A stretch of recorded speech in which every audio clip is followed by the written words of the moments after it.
Dear friends, Kannada to English Bridge ಚಾನಲ್ಗೆ ನಿಮಗೆಲ್ಲ ಸ್ವಾಗತ. Welcome to the channel Kannada to English Bridge. In our previous videos, we have studied how to form sentences in all subtenses of past tense. ಭೂತಕಾಲದ 4 ಪ್ರಕಾರಗಳಲ್ಲಿ ನಾವು ವಾಕ್ಯಗಳನ್ನು ಹೇಗೆ ರಚನೆ ಮಾಡಬೇಕು ಅನ್ನೋದನ್ನು ಹಿಂದಿನ ವಿಡಿಯೋಗಳಲ್ಲಿ ಕಲಿತಿದ್ದೇವೆ. Now we shall study how to form sentences in future tense. Again we have to follow 4 subtenses here. ಭವಿಷ್ಯತ್ ಕಾಲದ 4 ಪ್ರಕಾರಗಳನ್ನು ನಾವು ಕಲಿಯಬೇಕಾಗುತ್ತದೆ. So we shall start with simple future tense. ಆದ್ದರಿಂದ ನಾವು ಸಾಮಾನ್ಯ ಭವಿಷ್ಯತ್ ಕಾಲದೊಂದಿಗೆ ಆರಂಭಿಸೋಣ. First let us know the situation in which we have to speak in simple future. ಮೊದಲು ಸಾಮಾನ್ಯ ಭವಿಷ್ಯತ್ ಕಾಲದಲ್ಲಿ ಯಾವ ಸಂದರ್ಭದಲ್ಲಿ ನಾವು ಮಾತಾಡಬೇಕು ಅನ್ನೋದನ್ನು ತಿಳಿದುಕೊಳ್ಳೋಣ. Here the present moment is concerned, the act has not yet started. ಇಲ್ಲಿ ನೋಡಿ, ಈ ಕ್ಷಣಕ್ಕೆ ಸಂಬಂಧಿಸಿದಂತೆ ಕ್ರಿಯೆ ಇನ್ನೂ ಆರಂಭವಾಗಿರುವುದಿಲ್ಲ. ಭವಿಷ್ಯತ್ತಿನಲ್ಲಿ ಅಂದರೆ ಇನ್ನು ಮುಂದೆ ಆರಂಭವಾಗುವಂತಹ ಕ್ರಿಯೆಯ ಬಗ್ಗೆ ಮುಂಚಿತವಾಗಿ ನಾವು ಮಾತನಾಡುತ್ತೇವೆ. Here we are speaking about the act which is going to take place now afterwards. ಅರ್ಥ ಆಯ್ತಲ್ಲ? For example, I will meet my friend tomorrow. ನಾನು ನನ್ನ ಸ್ನೇಹಿತನನ್ನು ನಾಳೆ ಭೇಟಿಯಾಗುವೆನು. ಅಂದರೆ ನಾಳೆ ನಾನು ಮಾಡಬಹುದಾದಂತಹ ಕ್ರಿಯೆಯ ಬಗ್ಗೆ ಇಂದು ನಾನು ಅಥವಾ ಈಗ ನಾನು ಮಾತನಾಡ್ತಾ ಇದ್ದೇನೆ ಅಂತ ಅರ್ಥ. Again, here also we find it very easy to form sentences in a simple future because the only helping verb here to be used is will. ಇಲ್ಲಿಯೂ ಕೂಡ ವಾಕ್ಯಗಳನ್ನು ರಚನೆ ಮಾಡೋದು ಬಹಳ ಸುಲಭ, ಏಕೆಂದರೆ ಇಲ್ಲಿಯೂ ಕೂಡ ನಾವು ಉಪಯೋಗಿಸಬೇಕಾದಂತಹ ಸಹಾಯಕ ಕ್ರಿಯಾಪದ will, WILL. ಎಲ್ಲ ಪರ್ಸನ್ಸ್ ಅಂದರೆ I, we, you, he, she, it, they. Singular first person and second person, plural first person and second person, singular third persons, plural third person. ಇವುಗಳಿಗೆಲ್ಲ ನಾವು ಉಪಯೋಗಿಸಬೇಕಾದಂತಹ ಒಂದೇ ಒಂದು ಸಹಾಯಕ ಕ್ರಿಯಾಪದ ಅದು will. ನಂತರ ಎಲ್ಲವುಗಳಿಗೆ ಕಾಮನ್ ಆಗಿ ಕ್ರಿಯಾಪದದ ಮೂಲ ರೂಪವನ್ನು ಉಪಯೋಗಿಸಬೇಕಾಗುತ್ತದೆ. Just you follow the symbolic chart again. ಇಲ್ಲಿ ತೋರಿಸಿದಂತಹ ಸಿಂಬಾಲಿಕ್ ಚಾರ್ಟನ್ನು ನೋಡಿ, ಇದರಿಂದ ನಿಮಗೆ ಇನ್ನೂ ಚೆನ್ನಾಗಿ ಅರ್ಥ ಆಗಬಹುದು. ಹಾಗಾದರೆ ಸ್ನೇಹಿತರೆ, ಸಿಂಪಲ್ ಫ್ಯೂಚರ್ ಟೆನ್ಸ್ ಸಾಮಾನ್ಯ ಭವಿಷ್ಯತ್ ಕಾಲದಲ್ಲಿ ವಾಕ್ಯಗಳನ್ನು ರಚನೆ ಮಾಡಲು ಆರಂಭಿಸೋಣವೇ. I will go to Bengaluru tomorrow. ನಾನು ನಾಳೆ ಬೆಂಗಳೂರಿಗೆ ಹೋಗುವೆನು.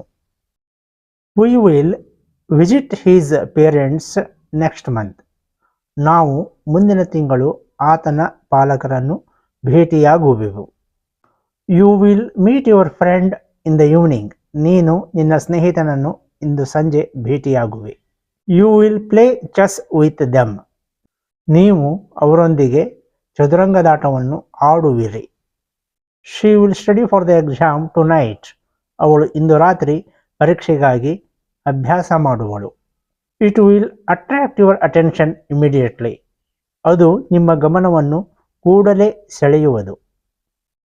They will call you later. ಅವರು ನಂತರ ನಿಮಗೆ ದೂರವಾಣಿ ಕರೆ ಮಾಡುವರು. Rohan will arrive here soon. Rohan ಇಲ್ಲಿಗೆ ಬೇಗನೆ ಆಗಮಿಸುವನು. The bus will arrive at 6 PM. ಆ ಬಸ್ಸು ಸಾಯಂಕಾಲ 6 ಗಂಟೆಗೆ ಆಗಮಿಸುವುದು. Your sister will help you. ನಿನ್ನ ಸಹೋದರಿ ನಿನಗೆ ಸಹಾಯ ಮಾಡುವಳು. Rekha will join us for lunch. Rekha ಮಧ್ಯಾಹ್ನದ ಊಟಕ್ಕೆ ನಮ್ಮೊಡನೆ ಸೇರುವಳು. The officers will attend the meeting on Monday. ಅಧಿಕಾರಿಗಳು ಸೋಮವಾರ ಸಭೆಗೆ ಹಾಜರಾಗುವರು. We will travel to Delhi next week. ನಾವು ಮುಂದಿನ ವಾರ ದೆಹಲಿಗೆ ಪ್ರಯಾಣ ಬೆಳೆಸುವೆವು. He will complete the work by evening. ಅವನು ಸಾಯಂಕಾಲದೊಳಗೆ ಕೆಲಸವನ್ನು ಪೂರ್ಣಗೊಳಿಸುವನು. I will start swimming from tomorrow. ನಾನು ನಾಳೆಯಿಂದ ಈಜುವುದನ್ನು ಆರಂಭಿಸುವೆನು. The student will attend the class. ಆ ವಿದ್ಯಾರ್ಥಿಯು ವರ್ಗಕ್ಕೆ ಹಾಜರಾಗುವನು. She will buy a new dress for the party.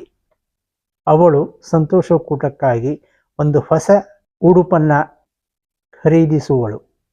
I will learn a new language next weak. ನಾನು ಮುಂದಿನ ವಾರ ಒಂದು ಹೊಸ ಭಾಷೆಯನ್ನು ಕಲಿಯುವೆನು. Our company will launch a new product shortly. ನಮ್ಮ ಕಂಪನಿಯು ಸದ್ಯದಲ್ಲೇ ಒಂದು ಹೊಸ ಉತ್ಪನ್ನವನ್ನು ಹೊರತರುವುದು. I will clean my room before the guests arrive. ಅತಿಥಿಗಳು ಬರುವುದಕ್ಕೆ ಮುಂಚಿತವಾಗಿ ನಾನು ನನ್ನ ಕೊಠಡಿಯನ್ನು ಸ್ವಚ್ಛಗೊಳಿಸುವೆನು. Radha will apply for a new job next week. Radha ಮುಂದಿನ ವಾರ ಹೊಸ ನೌಕರಿಗೆ ಅರ್ಜಿ ಹಾಕುವಳು.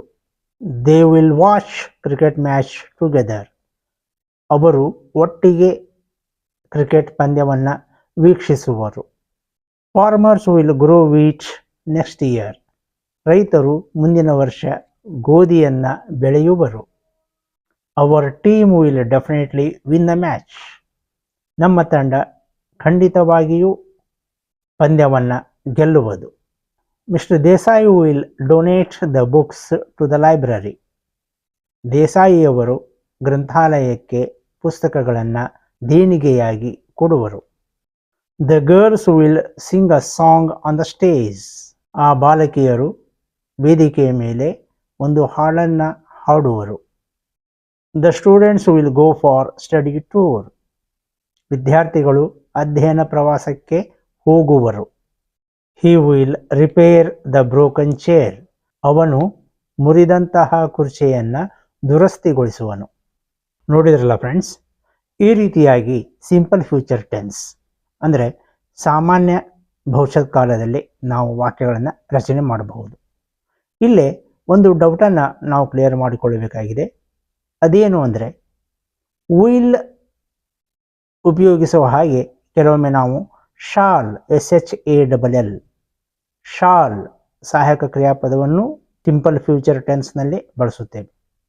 ಆದರೆ ವಿಲ್ ಯಾವಾಗ ಯೂಸ್ ಮಾಡಬೇಕು ಹಾಗೂ ಶಾಲ್ ಯಾವಾಗ ಯೂಸ್ ಮಾಡಬೇಕು ಅನ್ನೋದನ್ನು ನಾವು ಸರಿಯಾಗಿ ಅರ್ಥ ಮಾಡಿಕೊಂಡಿರಬೇಕು. ಇಲ್ಲಿ ಎರಡು ವಿಚಾರಗಳಿವೆ. Just you see these two sentences. ಈ ಎರಡು ವಾಕ್ಯಗಳನ್ನು ನೋಡಿ. I will meet you tomorrow. ನಾನು ನಿನ್ನನ್ನು ನಾಳೆ ಭೇಟಿಯಾಗುವೆನು.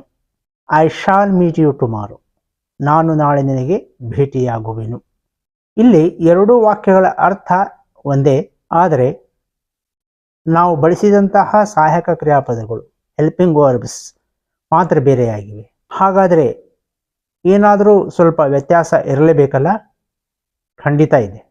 ವಿಲ್ ಯಾವಾಗ ಯೂಸ್ ಮಾಡಬೇಕು ಅಂದರೆ, ಮುಂದೆ ನಾವು ಮಾಡಬಹುದಾದಂತಹ ಕ್ರಿಯೆ ಬಹುಮಟ್ಟಿಗೆ ಖಚಿತವಾಗಿದ್ದಾಗ ನಾವು ವಿಲ್ ಯೂಸ್ ಮಾಡಬೇಕು. ಮುಂದೆ ನಾನು ಮಾಡಬಹುದಾದಂತಹ ಕ್ರಿಯೆ ಬಹುತೇಕ ಅನುಮಾನವಿದ್ದಾಗ ನಾವು ಶಾಲ್ ಯೂಸ್ ಮಾಡಬೇಕು.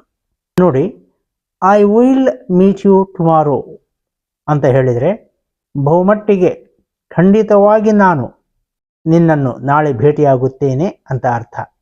I shall meet you tomorrow ಅಂದರೆ ನಾನು ನಿನ್ನನ್ನು ಭೇಟಿಯಾಗುವುದರಲ್ಲಿ ಸ್ವಲ್ಪ ಅನುಮಾನವಿದೆ. ನಾನು ಭೇಟಿಯಾಗಬಹುದು, ಭೇಟಿಯಾಗದೆಯೂ ಇರಬಹುದು. ಈ ರೀತಿ ಅರ್ಥ ಆಗುತ್ತೆ.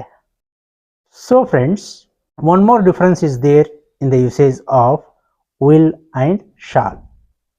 ವಿಲ್ ಮತ್ತು ಶಾಲ್ ಇವುಗಳ ಬಳಕೆಯಲ್ಲಿ ಮತ್ತೊಂದು ವ್ಯತ್ಯಾಸ ಇದೆ. ಶಾಲ್ ಈ ಸಹಾಯಕ ಕ್ರಿಯಾಪದವನ್ನು ಎಲ್ಲ ಪರ್ಸನ್ಸ್ಗೆ ಯೂಸ್ ಮಾಡಲಿಕ್ಕೆ ಬರಲ್ಲ. ಇದನ್ನು ಕೇವಲ singular first person, plural first person ಅಂದರೆ ಐ ಮತ್ತು ವಿ ಇವುಗಳಿಗೆ ಮಾತ್ರ ಅಗತ್ಯ ಬಿದ್ದಲ್ಲಿ ಶಾಲ್ ಸಹಾಯಕ ಕ್ರಿಯಾಪದವನ್ನು ಸಿಂಪಲ್ ಫ್ಯೂಚರ್ ಟೆನ್ಸ್ನಲ್ಲಿ ಯೂಸ್ ಮಾಡಬಹುದು. ಉಳಿದ persons second person, singular and plural, third person singulars, third person plural. ಅಂದರೆ ಯು, ಹಿ, ಶಿ, ಇಟ್ ಮತ್ತು ದೇ ಇವುಗಳಿಗೆ ಯಾವುದೇ ಸಂದರ್ಭದಲ್ಲಿ ಯಾವುದೇ ಪರಿಸ್ಥಿತಿಯಲ್ಲಿ ಶಾಲ್ ಸಹಾಯಕ ಕ್ರಿಯಾಪದವನ್ನು ಉಪಯೋಗ ಮಾಡುವಂತಿಲ್ಲ. ಕಡ್ಡಾಯವಾಗಿ ಅವುಗಳಿಗೆ ವಿಲ್ ಸಹಾಯಕ ಕ್ರಿಯಾಪದವನ್ನಷ್ಟೇ ಉಪಯೋಗ ಮಾಡಬೇಕು. ಅರ್ಥ ಆಯ್ತಲ್ಲ? ಐ ವಿಲ್ ಆದರೂ ಯೂಸ್ ಮಾಡಿ, ಐ ಶಾಲ್ ಆದರೂ ಯೂಸ್ ಮಾಡಿ, no problem, depending upon the circumstances. We will ಆದರೂ ಯೂಸ್ ಮಾಡಿ, ವಿ ಶಾಲ್ ಆದರೂ ಯೂಸ್ ಮಾಡಿ, no problem, depending upon the circumstance. But you cannot say you shall, they shall, he shall, she shall, it shall. ಈ ರೀತಿಯಾಗಿ use ಮಾಡಲಿಕ್ಕೆ ಅವಕಾಶ ಇಲ್ಲ. ಇದು ಬಹಳ ಮುಖ್ಯವಾದಂತಹ ಒಂದು ಇನ್ಫಾರ್ಮೇಷನ್. ಇದನ್ನು ದಯವಿಟ್ಟು ಗಮನದಲ್ಲಿಟ್ಟುಕೊಂಡು ವಾಕ್ಯ ರಚನೆಯನ್ನು ನಾವು ಮಾಡಬೇಕು. So friends, I hope you have understood this topic very well. ಸ್ನೇಹಿತರೆ, ನೀವು ಈ ಒಂದು ಟಾಪಿಕನ್ನು ಚೆನ್ನಾಗಿ ಅರ್ಥ ಮಾಡ್ಕೊಂಡಿದ್ದೀರಿ ಅಂತ ಭಾವಿಸ್ತೀನಿ. In the next class, in the next video, we shall take up future continuous. How to form sentences in future continuous.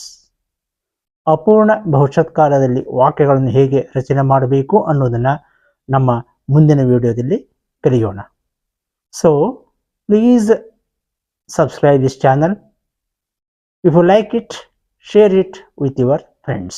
ದಯವಿಟ್ಟು ಈ ಚಾನಲನ್ನು ಸಬ್ಸ್ಕ್ರೈಬ್ ಮಾಡಿ, ವಿಡಿಯೋಗಳನ್ನು ಲೈಕ್ ಮಾಡಿ, ನಿಮಗೆ ಇಷ್ಟವಾದಲ್ಲಿ ನಿಮ್ಮ ಸ್ನೇಹಿತರೊಂದಿಗೆ ಶೇರ್ ಮಾಡಿ. ಮುಂದಿನ ವಿಡಿಯೋದಲ್ಲಿ ಮತ್ತೆ ಭೇಟಿಯಾಗೋಣ. Thank you very much.